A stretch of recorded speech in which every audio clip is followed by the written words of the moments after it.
Hi there, Victor Proud speaking to you, anarchist artist. Okay, today we are going to talk about what is anarchism for those who are already converted, so to speak, of anarchism.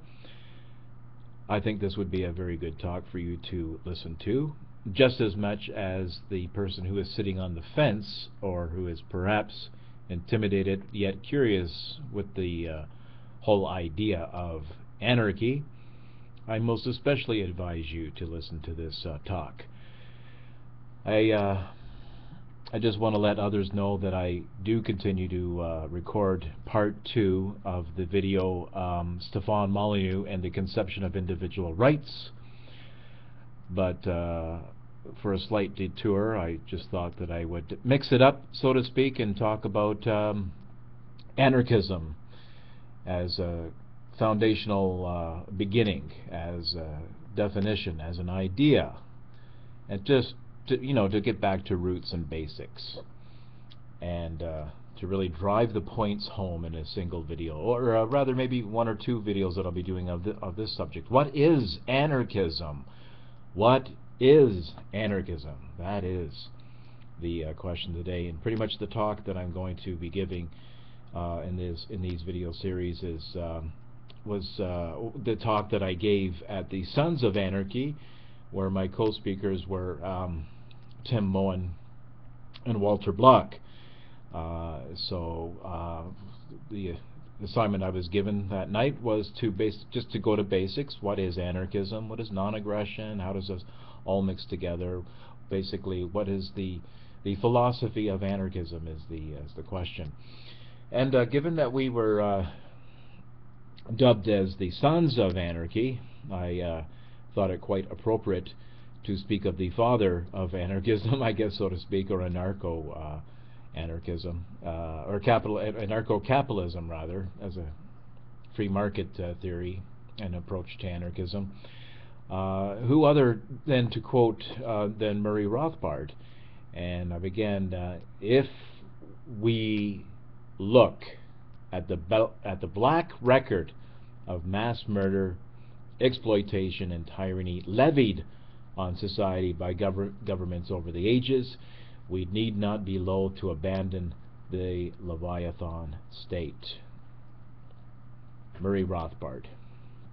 Now, of course, Rothbard speaks of history with that quote, but the evils of the state are being brought home to us every day. The state is an institution of initiatory violence. That's got to start at the basic fundamental characteristics of the institution. It is an institution of initiatory violence, and it is for this reason that anarchists reject it. Anyone who disagrees with this assessment of the government, by the way, as initiatory violence, is invited to try peaceful non-compliance with the government. Try not paying taxes or do anything peaceful that's against the government's rules or interest. See what happens. So yeah, the government does things that would be considered criminal if done by ordinary people. For example, expropriates your money with the threat of force in order to fund itself and calls it taxation. It murders people and calls it defending democracy, or otherwise claims it for the sake of the common good.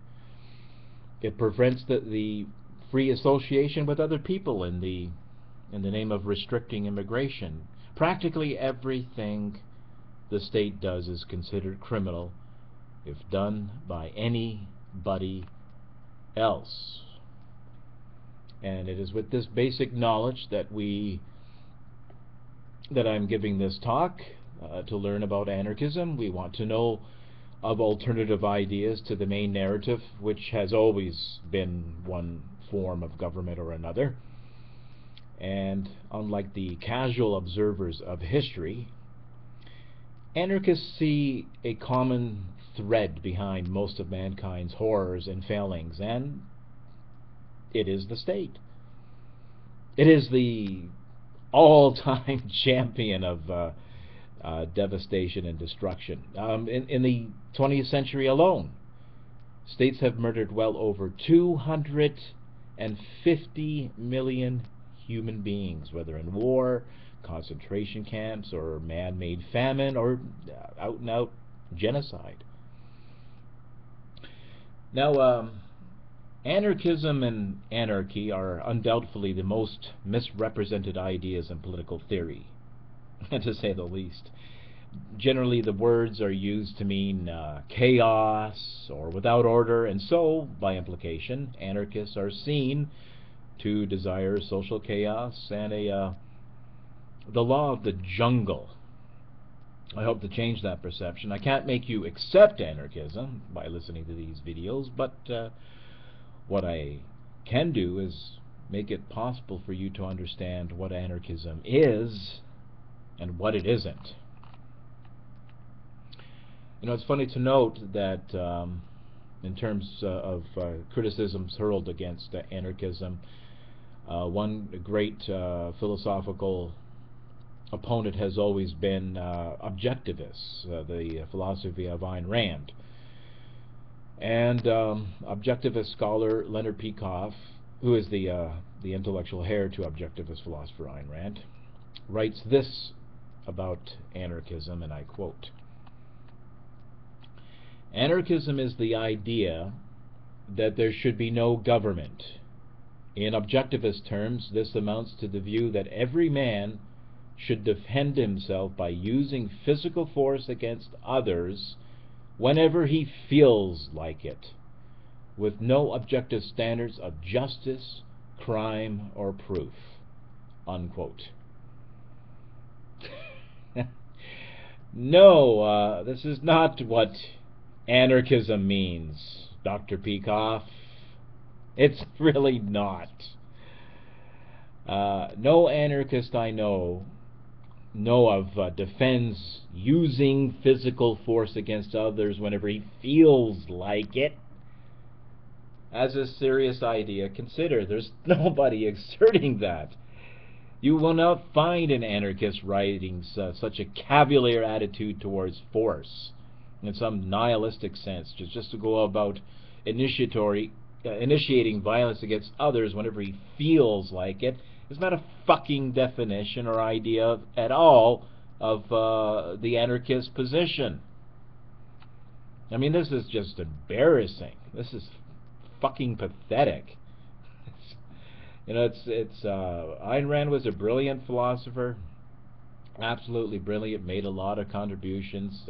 She was the greatest influence on people who are libertarians. Not her intention, but it just turns out that that was the case. But and there's a lot of objections that I have to Rand, while acknowledging her genius. But when it comes to anarchism, her thoughts on that are just pathetic. And you know, they're even worse when they're reconstructed by the objectivist followers, such as Harry Binswanger, for example, and Leonard Peikoff.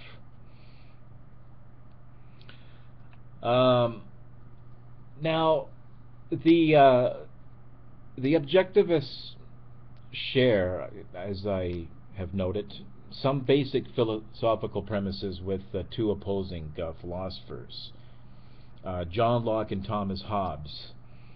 In accord with Locke, for example, the objectivists agree with the idea of individual rights and property rights, that rights are not granted by God or government. Men have rights by their nature, as the argument goes. But the objectivists also share the same philosophical premises with Locke's opponent, and that would be Thomas Hobbes. That man is not by nature a social animal, and that society could not exist except by the power of the state.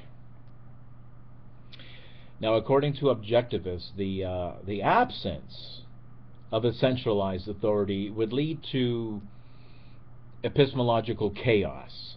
I know that might sound a little didactic, but bear with me, would you? Now, what I mean by epistemological chaos For example, when it comes to terms such as force, coercion, rights, liberty, aggression, retaliation, defense, human beings are frothing at the mouth, make it up as you go, whim-worshipping subjectivists. See, this would be the result of an anarchist, stateless society, you see. There would be this epistemological subjectivism where nobody would agree on such abstract principles as what is force, coercion, rights, or liberty. So you need a monolithic group to clamp down on the rest of civilization to make the position for a so-called objective position for these broad abstractions. So they conclude that an anarchist society would collapse into a subjectivist orgy of different meanings ascribed to concepts such as force, freedom, etc., which would lead to an enormous bloodbath of rival gangs. So Peikoff charges what the anarcho-capitalist objects to is not government necessarily, but the fact it gives rise to the need for one. The need for outside impartial observers to objectively evaluate and control the use of force in society. So in other words, we, the people, we the citizens, you see, are emotionally whim-riddled philosophical monstrosities out to demolish objectivity, but thank God for law and order instituting governments to restore society. Yeah, you could say that that Rand and the objectivist intellectuals suffer from a sort of Hobbesian sense of life, but that's the idea. You see, society would be in a state of nature. A stateless society would be a bunch of jungle savages, and there'd be this cesspool, subjective, irrational epistemology, you know. So that's the idea, and it's pathetic. It's an absolutely pathetic argument. You know, the idea here that the government is here to protect us from ourselves, and even though that they are only human beings like the rest of us, but by placing the magic label government upon themselves, we, the rest of us, are required and expected to pledge allegiance. It's like it's insanity. You see, it's only the philosopher kings of Rand's proper government are capable of determining objectively, while the masses are wholly dependent upon the power elite. And of course, the funny thing here is that according to objectivist epistemology, reason is an attribute of the individual.